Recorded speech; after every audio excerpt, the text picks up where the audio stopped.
The chamber shimmered with crystalline walls, towering spires of luminescent stone reflecting the glow of 1,000 alien species gathered beneath the vast vaulted dome.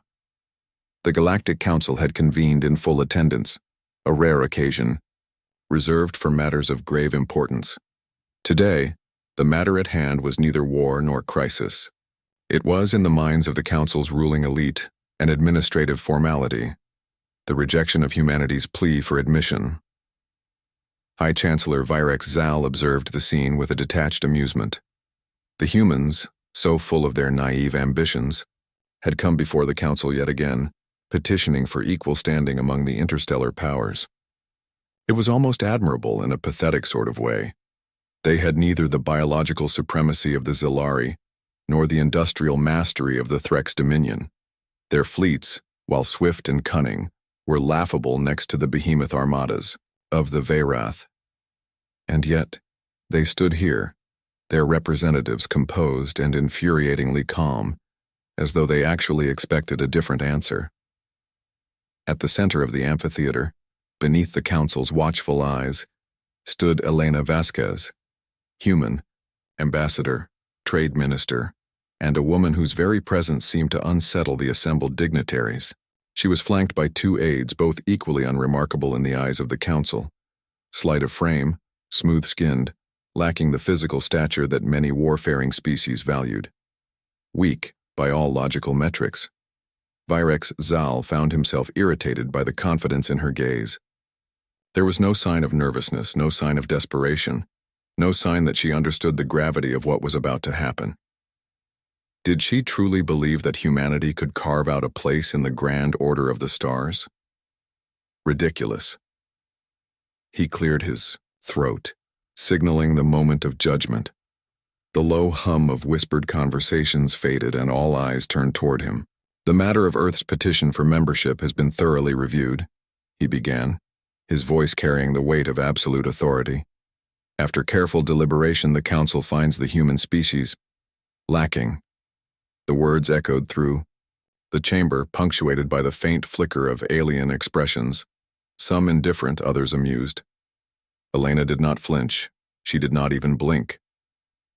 Virex Zal continued, leaning forward slightly. Humanity, despite its recent expansions, lacks the fundamental qualities required for inclusion within this governing body. You are a species of contradictions, primitive yet ambitious, fragile yet aggressive, reckless yet calculative. Your biology is unsuited for prolonged spacefaring dominance. Your technology, while resourceful, is haphazard at best. Your leaders, disproportionately female.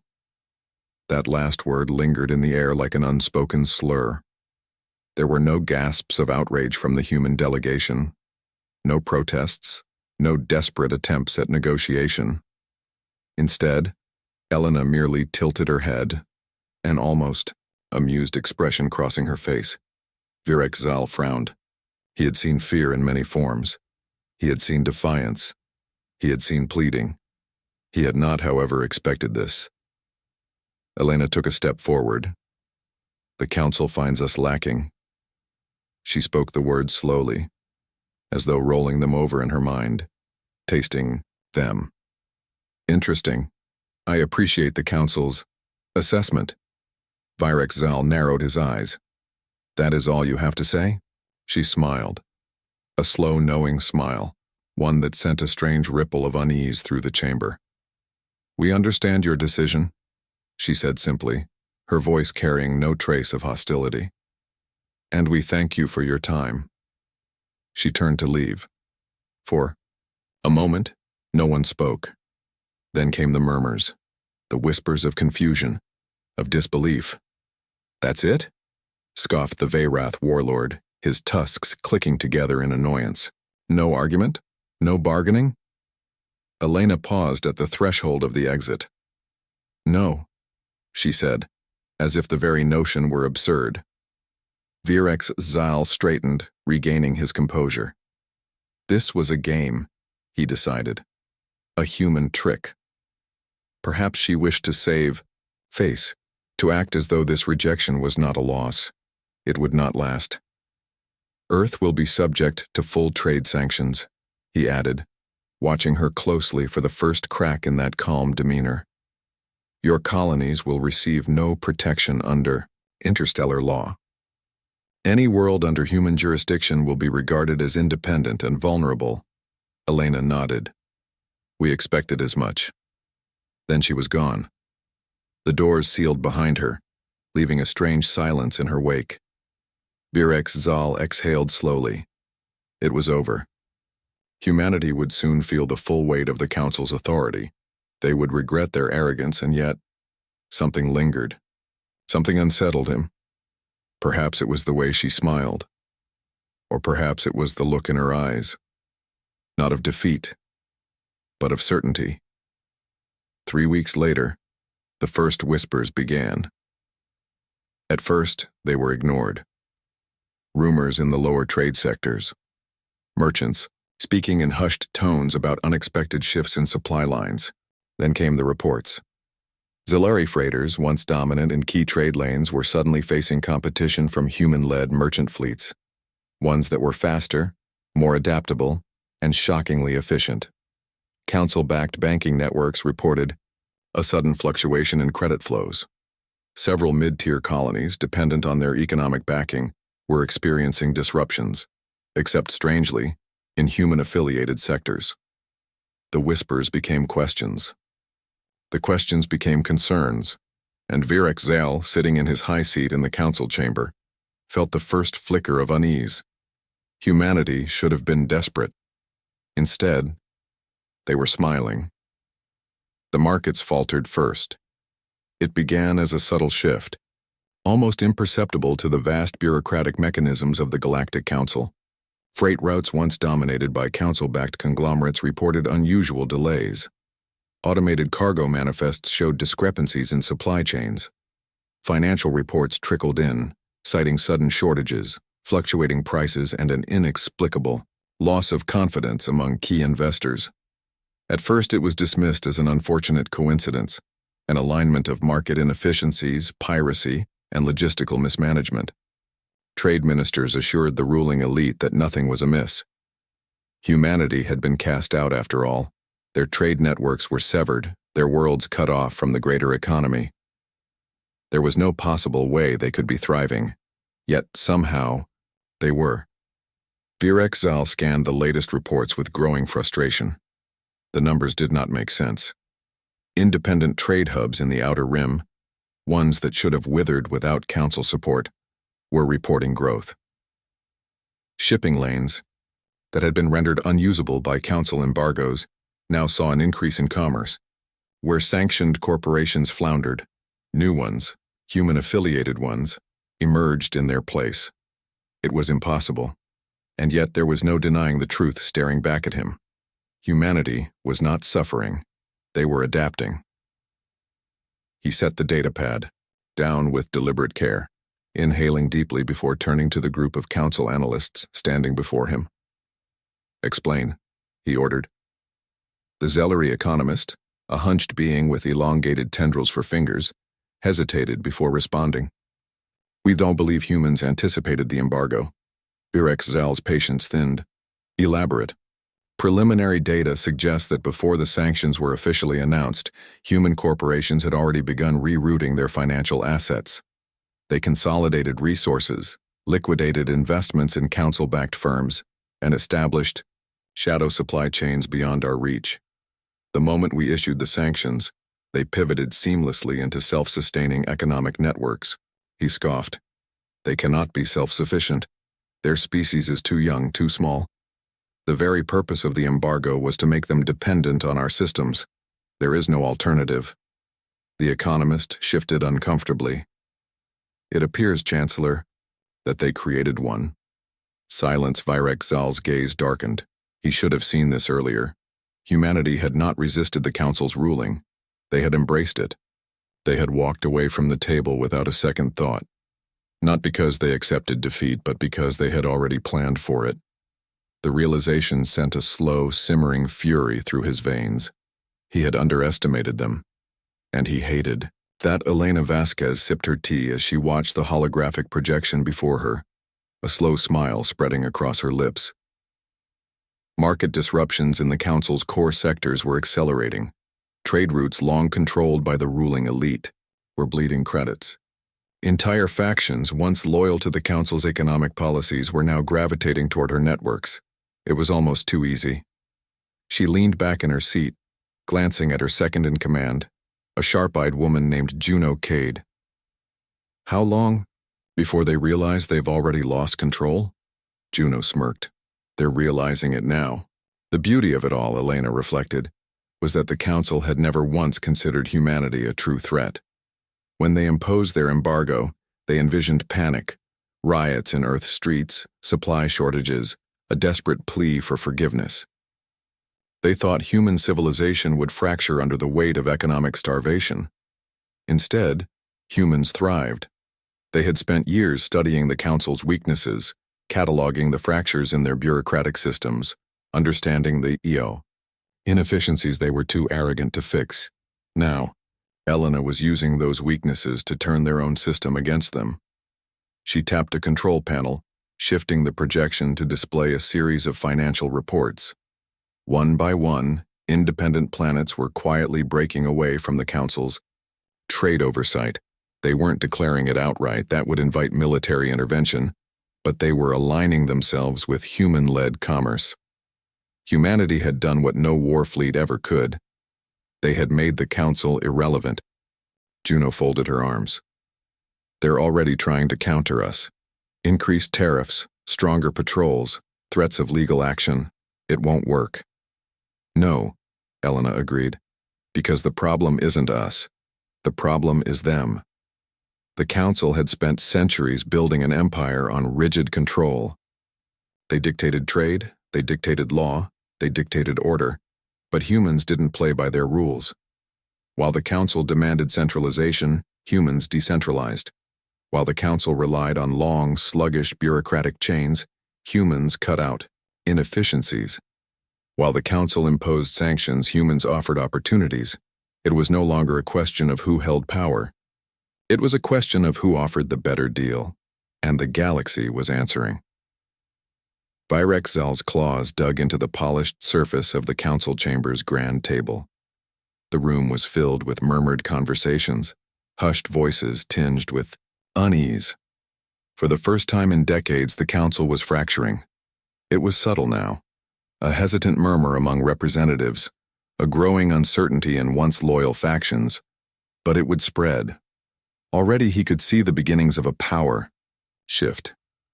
The Veyrath warlords were demanding explanations. The Zellery trade barons were panicking over their market collapses. The Threx Dominion was losing control over resource management in the outer colonies, and the humans, they were nowhere to be seen. No protests, no threats, no demands.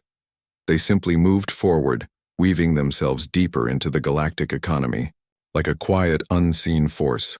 A council delegate, a short reptilian creature from the Tech Han Dominion, spoke hesitantly. Perhaps we should consider negotiations? Virex Zal's gaze snapped to him, eyes burning with cold fury. Negotiations? With a species of opportunists? Another voice spoke up, this time from the far side of the chamber. They are not simply opportunists, Chancellor. They are winning. That single word sent a ripple through the room. No one dared call it that before now. The council was losing, and humanity had yet to fire a single shot. Virex Zal exhaled, forcing himself to suppress the fury clawing at his chest. He had ruled over this council for decades. He had commanded fleets, orchestrated treaties, crushed rebellions before they had the chance to begin. But he had never faced an enemy like this, an enemy that did not fight with weapons, but with ideas, an enemy that did not seek to overthrow the council, but to replace its very foundation. Elena Vasquez's face flickered into his thoughts. That damned smile, she had known. From the moment she walked out of this chamber, she had known. Virex Zal straightened, inhaling deeply. He would not allow this to continue. The council was still the dominant power in the galaxy, and he would remind them of it. Enough, he declared. We tighten our grip. No more half measures. Increase enforcement. Impose new restrictions. If the humans wish to challenge us, we will show them the cost of their defiance. The murmurs of doubt did not fade, but no one dared object openly. He leaned forward, his voice dropping to a dangerous whisper. "This is our galaxy," he hissed, "and we will not let them take it from us." Even as he spoke, somewhere in the depths of human-controlled space, Elena Vasquez was already preparing her next move. The game had only just begun. The emergency session of the Galactic Council had been called in the dead of the cycle, a sign of growing desperation. Virex Zal had seen many crises in his time, rebellions, wars, economic collapses, but never one like this. Never one where no war had been declared, no fleets had been deployed, and yet the balance of power was shifting beneath their feet. He surveyed the gathered representatives. Once they had been a proud assembly, speaking with the confidence of those who ruled unchallenged. Now, there was tension in the chamber, whispers of doubt. The once imposing Veyrath warlords looked unsettled. The Zellery merchants, so accustomed to manipulating the flow of credits, were on the verge of panic. It was not supposed to be possible. Humanity was an afterthought, a species of no significance. Their place had been made clear. Their exile should have left them struggling for survival, clawing at the edges of relevance. Instead, it had become the greatest mistake the Council had ever made. The Threx delegate cleared his throat, his voice breaking the uneasy quiet. Our analysts confirm that 36% of all Outer Rim economies have quietly shifted to human-backed markets. We cannot track their credit flows. They do not operate within our systems. Murmurs rippled through the chamber. Virex Zal's claws curled against the polished armrest of his seat. How? The Tekhan trade minister, a reptilian creature, with a nervous flick to his tail, hesitated before speaking. The humans have undermined our infrastructure without direct confrontation. They are offering trade routes that bypass our tariffs. Banking systems that operate independently from our credit networks. Entire planetary populations are choosing them over us. A Threx warlord snarled. Let them choose. They are still bound by council law. The reptilian delegate shook his head. That is the problem. They are not. Virex Zal felt the slow, creeping realization take hold. The humans had not just survived the sanctions, they had rendered the council obsolete. For centuries, the council had dictated the structure of interstellar commerce. They had assumed that no species could operate outside of it, that their authority was absolute. And yet, in a matter of cycles, humanity had built an alternative, not through war, not through defiance, but through superior strategy. Virex Zal exhaled slowly, suppressing the unease twisting in his gut. We must act now. If we wait any longer, we will lose our hold on the outer territories. The Veyrath warlord leaned forward, tusks glinting under the chamber's lights. Then we should do what we do best. Show them what happens when they defy us. A ripple of agreement spread through the council. Military intervention, the ultimate enforcement of power. Virex Zal nodded. This was what he had wanted, an excuse to reassert control. They would send a show of force, a blockade perhaps. Oh, strategic flexing of their might. Humanity may have found ways to manipulate trade, but they could not outmatch the sheer firepower of the Council's armadas. And yet, even as he gave the order, a thought lingered at the edge of his mind. Elena. Vasquez had smiled. She had left this chamber without protest, without resistance. She had allowed the Council to believe they had won, because she had already known this moment would come. He shook off the thought. It was irrelevant.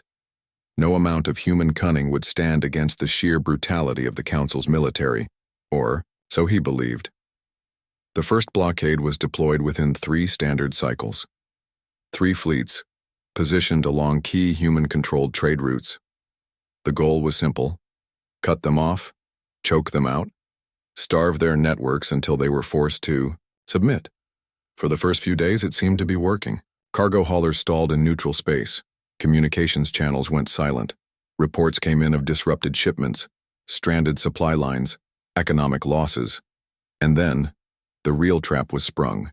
It began with a single defection, a Zalari transport. Captain, stationed near the blockade, sent an encrypted transmission directly to the Council's war desk, requesting amnesty. It made no sense. The Council did not offer amnesty to those who disobeyed sanctions. But the message was not one of defiance. It was a warning. The blockade was failing. Human cargo freighters, ones that should have been suffering under Council restrictions, were still moving. Entire supply chains thought to be severed were operating undisturbed. Humanity had already replaced everything the Council had tried to take from them. The blockade was not cutting them off. It was cutting the Council off. Within a week, Council-affiliated merchants began to defect. The blockade had made trade slower, more expensive, but human-backed routes remained efficient, accessible, profitable. Aliens who had once bowed to the Council's authority were now choosing human commerce over their own government. And then came the final unforgivable blow. The Council's own technological infrastructure began to collapse. Shipments of maintenance components, ones critical for Council-controlled stations, orbital shipyards, and transit hubs, ceased. Human-aligned traders were no longer supplying replacement parts. To Council-linked systems they were, however, selling them to everyone else. Within a matter of cycles, Council stations were breaking down. Hyper-relays began to fail. Automated maintenance drones fell into disrepair. The bureaucratic mechanisms of the galaxy, so dependent on the stability of its infrastructure, began to fracture. And humanity? They were watching. Elena Vasquez stood at the heart of the command chamber, arms crossed as she surveyed the unfolding economic devastation. Juno Cade stood beside her, datapad in, hand expression sharp with satisfaction. The blockade is turning into a self-imposed sanction. Their own merchants are breaking away. The Council's power is unraveling. Elena nodded, her expression unreadable. They will not accept this, not without retaliation. Juno's lips curled. Let them retaliate. They don't realize that every measure they take only strengthens us. Because that was the beauty of it. Every sanction, every embargo, every restriction the Council had imposed had forced humanity to evolve, to build something stronger, more independent. Now, as the Council struggled to regain its grasp, it was discovering a terrible truth. It was no longer the governing force of the galaxy. It was no longer necessary. The realization was spreading. Governments once loyal to the Council were turning. Trade conglomerates were abandoning their partnerships. Military contractors were severing their contracts. The Council's power had always relied on the illusion of control. Humanity had ripped that illusion apart. Elena took a slow breath, watching as the reports continued to pour in. The galaxy was shifting. And soon, there would only be one step left. Juno tilted her head. What do you think Zal will do now? Elena considered the question for a moment before answering. He will do what desperate men always do. She turned, her gaze calm, measured, unshaken. He will try to remind the galaxy that the Council still matters. Her fingers tapped against the console, eyes flicking over the projections of fading Council influence. She smiled.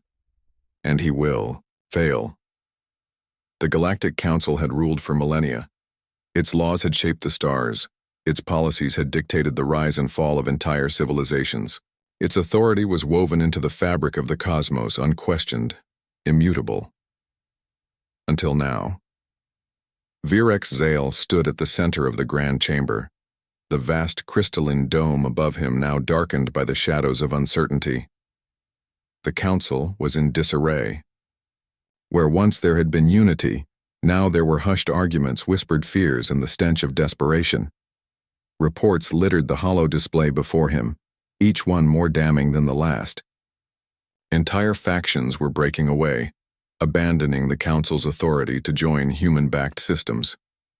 The blockade, once meant to strangle humanity's rise, had instead crippled the very economies that had upheld the Council's dominance. Their fleets, once an unstoppable symbol of control, were useless. What good was force when the enemy had already rewritten the rules of war? The council had dictated law. Humanity had simply created a better system, and now it was spreading. A Zalari trade minister slammed his claws against the marble table, his voice high with rage. We must act. If we do nothing, the council will collapse before our eyes. Verath warlord bared his fangs. Then we crush them. We do what should have been done from the beginning. Send the armadas, burn their colonies to ash. The chamber erupted into chaos, voices clashing, threats spilling into the air like venom. Virex Zal remained silent, because he knew the truth.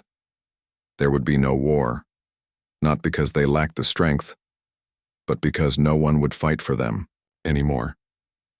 The Threx Dominion had pulled their fleets back, unwilling to engage in a battle that would destroy what little economic foothold they had left. The Zalari syndicates had already shifted their assets to human-friendly markets. Even the Verath, those brutish warlords who prided themselves on their military supremacy, had begun negotiating with human-aligned factions. The council was no longer a governing body.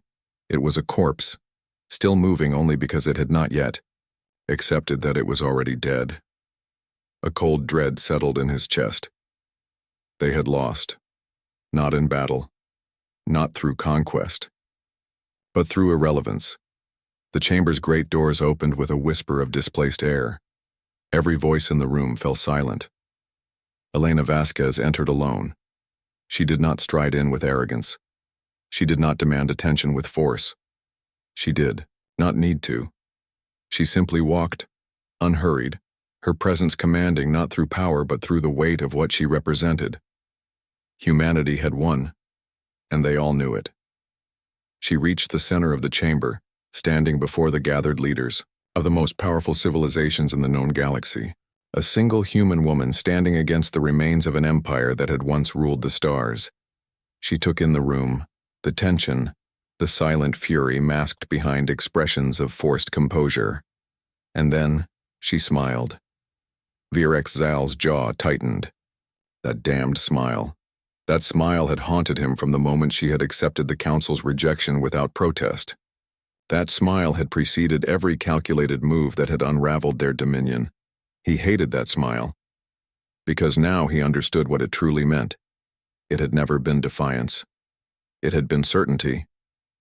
She had known, from the very beginning, that this moment would come. She clasped her hands behind her back, tilting her head slightly. The Galactic Council, she said, her voice carrying through the chamber with infuriating calm. For generations, you have ruled the stars. You have dictated the flow of trade, the governance of civilizations, the laws that bind worlds together. A pause. And yet, here we are. The words hung in the air, suffocating in their weight. You called us weak, she continued. You dismissed us. You thought exile would break us. Her gaze swept across the assembled dignitaries, pausing, just long enough on each of them to make them feel it. But you were wrong. It was never humanity that needed the council. She gestured around the chamber. It was the council that needed humanity. Virex Zal's hands curled into fists. Your rule is over, she said simply. Your power is an illusion, and illusions only hold as long as people believe in them. But they don't believe anymore, do they? She turned slightly, glancing at the Verath warlord, the Zalari trade minister, the Threx diplomat, those who had already begun shifting their allegiances. You've already made your choices, she said, her tone almost amused. You just haven't said it out loud yet. A long silence, and then, one by one, the representatives stood. First, the Threx Dominion, then the Zalari syndicates, then the Tekhan Trade Coalition, then the Outer Rim delegates. They stood, turning away. From the council, turning toward her, Virex Zal felt his stomach turn to ice. This was it. Not an invasion, not a revolution, but a migration. The entire galactic order was shifting before his eyes. The Verath warlord, the last holdout, exhaled through his tusks and stood as well. Elena inclined her head, and just like that, the council was no more. Virex Zal remained seated, his fingers pressed against the cold marble table as the chamber emptied around him. He did not move. did not speak, did not resist. There was nothing left to resist. Humanity had not conquered them. They had simply offered the galaxy something better, and the galaxy had chosen.